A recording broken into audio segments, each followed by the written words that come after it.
Konnichiwa mga Chronicles and welcome back to my channel. So, anong ganap ngayong araw? Actually, pupunta ako ngayon sa office. Dapat ito yung first day namin ng operation, or actually ito yung parang day ng ribbon cutting namin ng grand opening yung office na tinayo namin nila Alvin, nila Sel, ni Archie, pati na rin ng misis ni Alvin. But unfortunately, inabot si Alvin ng COVID.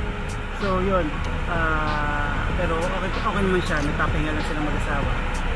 And yun, konting ingat pa rin tayo. So nandun pa rin kasi yung banta ng COVID. And parang dumadami ulit yung cases sa Metro Manila. But I'm hoping na mas mapabilis ang recovery kasi vaccinated naman yung mag-asawa. Fully vaccinated, okay? Ako, kahit yung sabihin na fully vaccinated ako, hindi mahinay pa ang natawa ko sa mga ganyan. Kaya sana walang abutan sa amin ng ganyan sakit. So, going back, pupunta ako ngayon sa office. Imit ka doon si Sel at saka si Archie kasi siguro ayusin na lang namin yung ilang bagay-bagay. Ilang bagay-bagay na para maayos na kasi papakita ko yung mga nasa opisina, itutur ko kayo. And yun, before that, ihatid ko muna yung pamakin ko sa school niya. Iniwan ko na siya dyan bago ako lumay sa office. So, chill lang kayo.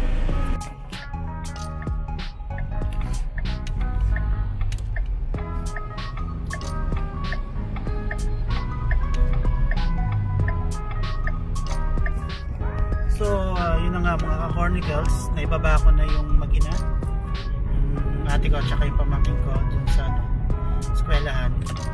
Ngayon naman on the way na ako sa kumaliwa daw ako sa Fairlane. On the way na ako sa sa office. And actually malapit na ako, nagpapabili sa Sel ng ng tubig. Wala na ako mabibilhan dito kasi sobrang lapit ko na, wala akong mababaan. So yun, check ko na lang pagkababa ko doon kung meron man. Iko muna ako dito. So nandito na ako sa building. Meron bakanting parking. Unfortunately, may nakaharang na motor. So tinawagan ko si Sel, sabi niya bababa siya and papatanggal niya yung motor. Stroke. Papatanggal na motor? But anyway, antayin na natin si Sel. Ay nako, gutom na ako. Yun na, may nakaharang. Ayan. Yan na si Sel, yan na si Sel. Grabe, hinarang niya talaga. So mga ka-Chronicles, minura pa yung mga ka-Chronicles ko. So nagpabili pa ito ng tubig. And pabili ng tubig pero ako rin yung buka pa. Oo, syempre. So kunin ko muna yung bag ko bago kami makyat, saglit lang. Pawak pa. Ba't nandiyan ba? Philip Salvador, nung nakaraan dyan. Sino? Philip Salvador. Oh, yung mga artista yun. Oh? Oh yeah. Good morning, sir. Good afternoon pala. Sabi ka ba kayo Philip? Payaman? Hindi, nag-ano lang ako. Siya yung vlogger. Pero ako vlogger. Chronicles of Direct Box. Sa The Chronicles of Direct Box. Yun. Pag nag-subscribe ka, pang ano ka na sir? Pang-anim. Tara na. Sige kaya.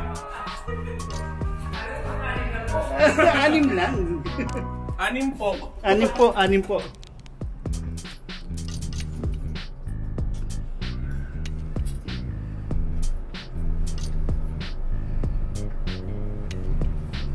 Hinatid ko pa eh.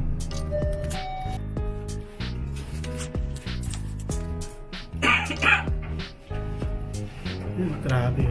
Alam mo, taas ng bibig.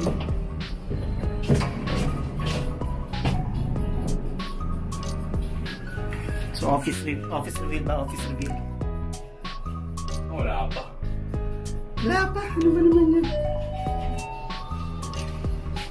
Ano yung mga dumating na delivery? Ano yung mga in-order ng album?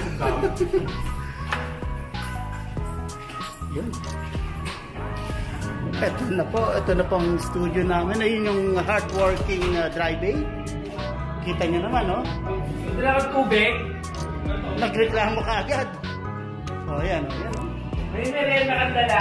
O, ay, guwapo. Mio, guwapo, sorry. So, ito ang aming studio. Yan. Yun, no? Yung sofa kung saan ako matutulog. Figure out ko na. Kumigalang ako, ha?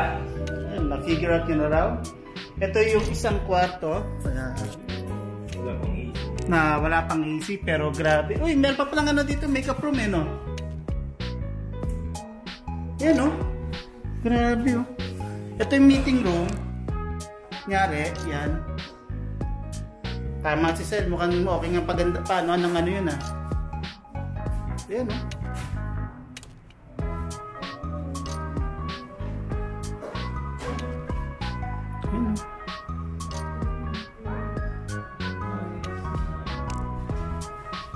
Yan.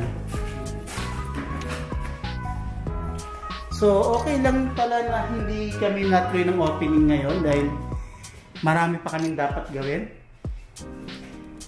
Yan. Ako lang. Kami tapos na sa kung gagawin namin. Ako lang?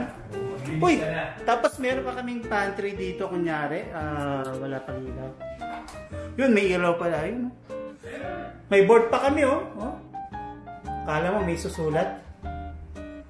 So, 1, 2, wake up room, major. Ano ba kettle? Meron akong kettle sa bahay, eh. Yun. Ano ko na? Tapos, ito yung aming... hindi pala ito mapapalagyan ng bathtub kasi medyo maliit. Ayan, oh. Unless, yung bathtub natin is yung ano? Yung Japanese style, no? Bathtub? Okay yan. Okay. Okay, mga cornicles, may bisita kami. Yun, o. Yeah, so napadaan na kasi ngayon talaga nga ng bukas ng ano. Soft opening, pero unfortunately hindi kami natuloy. Dahil nga sa ilang kadahilanan. So, alas 10 na ngayon. Ayan, naglilipit na kami. And pauwi na kami. Siguro balik na lang ako dito ng mga Wednesday. Dito sana matutulog ka, kaso wala akong kasama. Okay, gano'n naman talaga ang buhay. Anyway, update ko na lang ulit kayo pag medyo okay na to. So, abangan nyo na lang muna yung ano.